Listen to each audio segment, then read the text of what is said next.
Aku tahu, di luar sana banyak yang mengatakan bahwasanya Hasto tidak jadi ditangkap KPK. Ternyata KPK kalah dengan Hasto. Hasto tidak jadi ditangkap KPK, itu artinya apa? Bahwa Hasto tidak lagi menjadi tersangka. Hasto bebas. Itu pernyataan yang terlalu on. Biasa itu, ya kan? Kalau misalnya orang-orang kecil, orang-orang kerdil, ya, itu biasanya sangat senang dengan kemenangan-kemenangan kerdil. Mungkin menyampaikan terkait surat pengajuan tadi yang disampaikan salah satu rekan jurnalis bahwa tidak akan dilakukan pemeriksaan. Kalau itu sudah saya jawab bahwa proses penyidikan tetap berjalan, ya. Artinya KPK menolak pengajuan tersebut. Namun, apakah penyidik akan melakukan pemanggilan kepada yang bersangkutan selama proses pra-peradilan berlangsung atau setelah itu, tentunya kita kembalikan kepada penyidik. Demikian. Penyidik dan jaksa penuntut umum ini bekerja sama dan saling memberi masukan. Kapan sebaiknya tersangka ini ditahan? Bagaimana alat bukti dalam pemenuhan unsur perkara. Ini menjadi salah satu kekuatan di KPK hingga pada saat perkara ini dilimpahkan ke persidangan nanti untuk conviction rate-nya ini 100% atau mendekati 100% kalau melihat histori putusan pengadilan untuk perkara yang diajukan oleh KPK sampai. Itu kemenangan kerdil itu gue bilang. Dan juga menurutku itu bukan kemenangan itu. Cuma ditarik ulur aja sedikit. Coba bayangkan kalian ya. Banyak kali media sosial yang menyoroti. Ya, ketika Hasto memasuki ruang KPK, ya, mendatangi gedung KPK, dia dengan semangat. Dengan senyum, sumringah, kan begitu. Begitu keluar dari kantor KPK setelah pemeriksaan, diam 1000 bahasa. Ketika wartawan tanya sama Mahardika, juru bicara KPK, itu kenapa Pak Hasto setelah pemeriksaan diam saja? Coba aja tanya dia, mana tahu dia kurang enak badan. Makanya ikuti berita. Ya, ikuti berita. Makanya, ya, jangan percaya kali dengan berita-berita atau pernyataan-pernyataan dini, pernyataan kerdil yang mengatakan bahwasanya Hasto sudah aman. Udah dibilang dia setelah pemeriksaan dia bungkam 1000 bahasa. Padahal katanya di bawah ada 1000 pengacara. Perlu diketahui oleh rekan-rekan, oleh publik bahwa ada 1000 pengacara yang mendampingi Mas Hasto dari berbagai organisasi advokat dan juga dari Badan Bantuan Hukum Advokasi dan Rakyat PDI Perjuangan se-Indonesia. Coba bayangkan kalian, katanya dia 1000 pengacara dia bawa, ya kan? Coba, mereka katanya naik bus. Hitung kalian, satu bus itu isinya paling banyak itu pun udah bangku 22, ya. Itu rata-rata itu banyaknya itu cuma sekitar 42. 42 bangku. Hitung kalian lah, 1000 dibagi 42. Katakanlah ada yang pakai bangku tempel, kita katakanlah 50 satu bus. Ada pengacara pakai bangku tempel di depan, di tengah, di belakang. Ada juga pengacaranya itu duduk di tempat tidur supir 2 biasanya di belakang. Katakanlah 50, ada 2 di toilet, kan begitu. Ya, 1000 dibagi 50. 1000 dibagi 50, ya, itu dapatnya 20. 20 kali 50 genap ada 1000. Kalian hitung kemarin ada 20 bus. Dan sudah kalian pastikan isinya pengacara semua. Alright, katakanlah memang betul pengacara semua. Apakah betul itu pengacara tidak dibayar? Alright, katakanlah mereka adalah partai terbesar dan mereka akan mampu membayar semua pengacara. Berapa biayanya? Dan siapa yang bayar? Oh, nggak perlu bayar, Pung. Itu semua caleg itu kemarin itu. Mungkin saja dikumpul dari seluruh Indonesia. Ya kan? Ya nggak masalah sih, nggak masalah. Itu hak dia. Tapi tahu nggak kalian ya, pengacaranya sendiri ya itu mengatakan ya bahwasanya ya Hasto itu ya bersama dengan timnya akan mengajukan pra-peradilan. Nah, masalahnya kenapa Hasto begitu keluar kantor KPK ya, diam 1000 bahasa. Ternyata Hasto dan tim kuasa hukumnya kan mereka kan mengajukan gugatan pra-peradilan. Mereka mengajukan juga permohonan kepada KPK untuk melakukan penundaan pemeriksaan selama gugatan pra-peradilan. Dan ternyata permohonan itu ditolak. Silakan Anda mengajukan pra-peradilan, tapi pemeriksaan penyidikan tidak berlangsung. Alah, Pung, gak usah banyak kali cerita, Pung. Bilang aja KPK itu takut. Kalau kalian periksa berita, ya, pernyataan dari juru bicara KPK mengatakan bahwasanya KPK saat ini sedang melengkapi masalah penahanan Hasto, ya, itu tergantung dari penyidik dan juga penuntut umum kapan waktu yang paling tepat. Jadi bagi mereka itu tetap ada prinsip indah pada waktunya. Tenang kalian, tenang. Calm down. Gitu ya. Jadi jangan kalian itu terlalu euforia ya, sehingga kalian mengatakan bahwasanya Hasto pasti bebas. Wah, sekjen seperti Hasto tidak akan pernah menjadi tahanan KPK. Udah aku bilang sama kalian, jangankan Hasto, ketua umumnya pun juga kalau sempat terbukti bisa juga masuk tahanan. Nggak menghargai kau pun itu presiden itu. Ya sekarang tergantung. Kan begitu, tergantung bukti di lapangan dan juga fakta-faktanya. Itu dia. Ya silakan, KPK mengatakan silakan, ya kan, kalau kalian melakukan gugatan pra-peradilan silakan, tapi yang namanya pemeriksaan tidak akan ditunda. Kan begitu. Ya, bisa dikatakan begini ya, dengan sangat meyakinkan KPK ya tidak menahan Hasto kemarin itu karena apa? Bisa dipastikan Hasto ini nggak bakalan lari. Mau lari kemana? Di Amerika. Kebakaran di sana.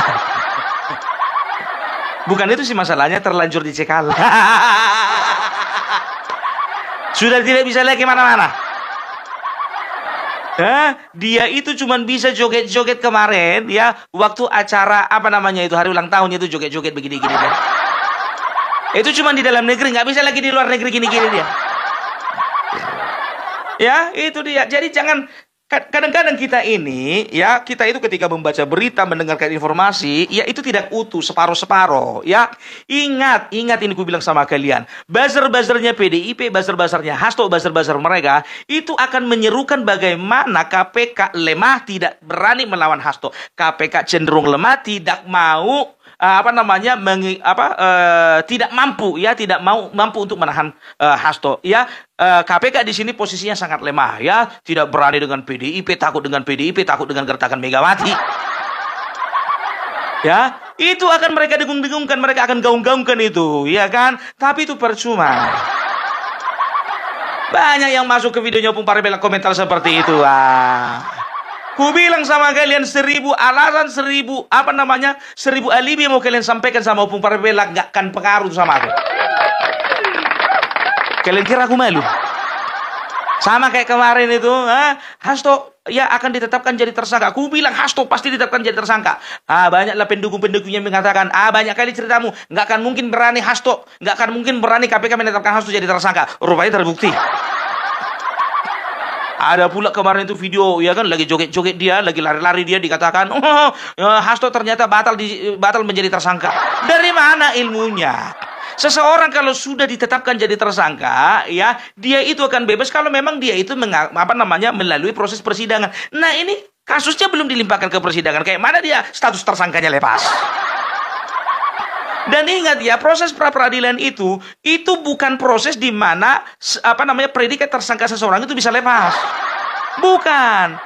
Proses pra-peradilan itu adalah upaya hukum yang dilakukan oleh seorang yang merasa dirugikan, yaitu mungkin Hasto pada saat ini karena dijadikan tersangka. Dan itu ya, prosesnya itu ada di PN, Pengadilan Negeri, ya, pengadilan di tingkat kabupaten atau kota. Nah, nanti kan bertanding itu antara kuasa hukum Hasto dan juga kuasa hukumnya KPK. Ya, kalau misalnya contohnya ya, kuasa hukum KPK bisa membuktikan bahwasanya memang Hasto ini betul melakukan kejahatan, ya sudah, berarti apa tindakan yang bisa dilakukan? Naik banding nggak bisa. Karena apa? Ya, putusan pra-peradilan itu hanya di pengadilan negeri. Ya, tidak bisa kasasi, tidak bisa banding ke pengadilan tinggi, apalagi ke Mahkamah Agung. Udah selesai sampai di situ, kan begitu. Makanya KPK saat ini sedang menyiapkan, melengkapi bukti-bukti supaya apa? Supaya nanti ketika kasusnya dilimpahkan ke persidangan, maka bukti-bukti dan alasan-alasan dan faktanya itu betul-betul kuat. Kan begitu? Ya, kasus ketika ditangani kepolisian, ditangani kejaksaan, ditangani oleh KPK, semuanya itu kan pasti kasusnya itu kan dilimpahkan ke persidangan. Nah, di persidangan itu dipertarung, kan begitu, dibuktikan. Ya, memang betul-betul melakukan kesalahan atau tidak. Kan begitu. Jadi jangan kalian mengatakan bahwasanya proses pra-peradilan itu adalah penentu bahwasanya Hasto bakalan menang. Orang ini kan begitu, kemarin begitu, ya kan, Prabowo Gibran, ya kita akan gugat ke MK. Dengan bukti-bukti, ya, masif, terstruktur, dan juga, apa namanya satu lagi, sistematif. Kita sudah mengumpulkan bukti-bukti dan saksi-saksi, beribu-ribu bukti, beribu-ribu saksi. Begitunya, ya begitu mereka melakukan gugatan, ternyata apa lemah. Jadi ketika belum ada sidang waktu itu, menggemalah ini semuanya bahwasanya kita pasti menang. Prabowo Gibran pasti didiskualifikasi. Ini mereka gaungkan ini sampai akhirnya gigit jari. Begitu juga pilkada kemarin. Bosan. Apa enggak ada permainan yang lain? Kita udah tahu ujung-ujungnya kemana. Ya, dan juga dia main napi itu dulu kemarin itu kan, apa namanya, ada hadir di dalam satu talk show, ya, apa namanya, dia mengatakan bahwasanya ada komunikasi antara kita PDIP dengan Prabowo. Dan Megawati juga mengatakan katanya, saya komunikasi dengan Pak Prabowo, coba gimana kalau anak buahmu digitukan. Cie-cie ngadu-ngadu sama presiden. Ngadu nih ya. Hadapi sendiri dong. Udah kayak anak sekolah, ya, dari SMP mau masuk ke SMA favorit, nggak cukup nilainya lewat pintu belakang. Kayak gitulah seorang mama membawa anaknya itu mau masuk dari pintu belakang. Halo. Nggak bilang apa ya, dari kecil sampai udah tua, kelahi pun juga harus ikut-ikutan mamanya. Aduh. Tapi ya kita sampai ini ngisin-ngisini. Mulai dari kue cilik toh sampai saya kiwis tuwe. Sampean punya dua masalah kue ngadu-ngadu ngelapor-ngelapor karo mamakmu. Selesaikan sendiri toh. Alah, umurmu wis piro toh? Sedangkan aku jujur aja sekarang biar tau kalian, kalaupun ada masalah, nggak usah masalah yang lain-lain ya kan. Seberat-beratnya masalah nggak pernah aku ngadu sama mamaku. Ternyata lebih. Tapi sekarang begini kata, itu kan menurut mereka, ya kan? Ya ini gambaran, mana tahu. Belum tentu benar. Aku disclaimer dulu, belum tentu benar. Kalaupun juga benar kan memelukan. Dan aku juga yakin Bapak Prabowo juga tidak serendah dan juga tidak selemah itu. Dan kita yakin, kita percaya Bapak Prabowo tidak akan campur tangan, tidak akan intervensi. Dan Bapak Prabowo akan jamin bahwasanya beliau akan memberi kebebasan dan memberi ruang kepada KPK untuk menyelesaikan masalah ini. Ini kan seolah, gini, siapa yang tahu rupanya? Ya, itu kan pengakuan mereka. Ya, dan tidak ada fakta dan juga bukti yang menyatakan bahwasannya PDIP sudah melakukan komunikasi dengan Bapak Prabowo. Itu kan omongannya Megawati, apa bisa dibuktikan? Omongan seperti itu, coba tunjukkan rekamannya. Kan begitu. Jadi aku takutnya seolah-olah mereka ini ya ingin menggambarkan bahwasannya Bapak Prabowo dan pemerintah kita itu juga kompromi dengan hal-hal seperti ini. Ya, hati-hati kita, jangan terjebak gitu loh. Jangan terjebak dengan statement-statement mereka, pernyataan mereka di media publik ya, yang ingin melemahkan pemerintahan Bapak Prabowo. Nggak bisa ya. Makanya kita sebagai seorang netizen yang cerdas, warga negara yang cerdas harus bisa memilah dan memilih ya berita-berita apa, kan begitu. Sekarang posisinya Hasto tersangka, KPK sebagai penegak hukum. Masa kalian percaya kubunya Hasto daripada penegak hukum? Biarkan mereka yang percaya, kita jangan. Kan begitu. Kalau pada akhirnya pun Hasto terbukti tidak melakukan kejahatan-kesalahan, ya sudah, itu proses hukum. Kita kembalikan dan kita percayakan semuanya kepada para penegak hukum ya. Jadi gitu dia ya. Jangan pernah kita terjebak dengan kata-kata bahwasanya Hasto bebas, oke? Dan jangan pernah kita mengatakan bahwasanya ya terjebak dengan statement-statement yang melemahkan KPK ya. Itu adalah kerjaan orang sana itu. Ya, kita dukung terus KPK, ya, karena KPK yang sekarang, banyak pengamat mengatakan, KPK yang sekarang itu berbeda dengan KPK yang dulu. Karena apa? KPK yang dulu itu orang-orang mereka. Betul. Ya, itu sudah diakui banyak ex-penyidik. Bahkan ex-penyidik di bawahnya Firly Bahuri pun mengatakan bahwasanya, Firly Bahuri itu, mengepalai KPK itu sangat kental dengan nuansa politiknya. Bukan seperti Setia Budianto sekarang.